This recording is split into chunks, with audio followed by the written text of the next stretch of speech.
आम्हाला इथून बिलकुल रस्ता नाही आहे। आता आमच्या बिल्डिंगमध्ये कोणाचा काय प्रॉब्लेम झाला, बरं वाईट झालं तर आम्ही जाणार कुठून, कुठे नेणार त्यांना? आणि इथून जायला रस्ता नाही आहे, गटारीवरती लाद्या टाकलेल्या नाही आहेत, काय करणार? गटार पूर्ण ओपन आहे आणि गटाराचं पाणी सगळं सांडपाणी त्याच्यातून जाते। मच्छर डेंगू वगैरे सगळं हे होतात ना आजार, ह्यांना पण समजायला पाहिजेत ना की असं काढतात तर काढतात पण मग न्यायला नको का कचरापेटीत टाकायला वगैरे? हे सगळं दुरुस्ती झाली पाहिजे ना, हे नगरसेवकांचंच काम असतं ना की आम्ही आता सिमेंट घेऊ, लादी घेऊ आणि बसून करायला ते।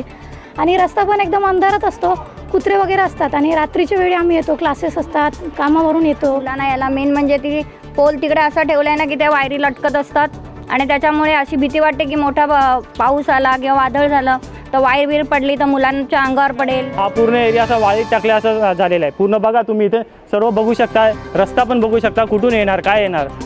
आम्ही निवडून तर देतो सगळ्यांना, पण ते असं हो म्हणतात आणि करत नाही, काही नाही कामं। मग आता याचं काय करायचं? नगरसेवक आता ते 5 वर्ष झाल्यावर कोण इकडे आले? कोणीच नाही आलेत। यायला तर पाहिजे ना बघायला। सगळ्यांना लाद्या बसवून दिल्यात, आमचे मुलं पडतात, गुडघे फुटतात, डोकं फुटतं त्यांचं।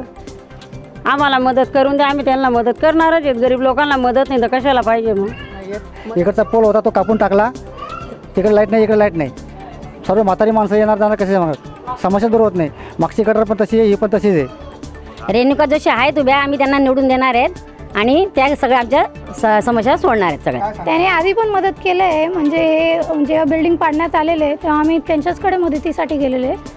मग आता आम्ही सिटीला मत देऊ, सिटीला निवडून देऊ। शिट्टी फुकून मग आपण पण मग काय करायचं?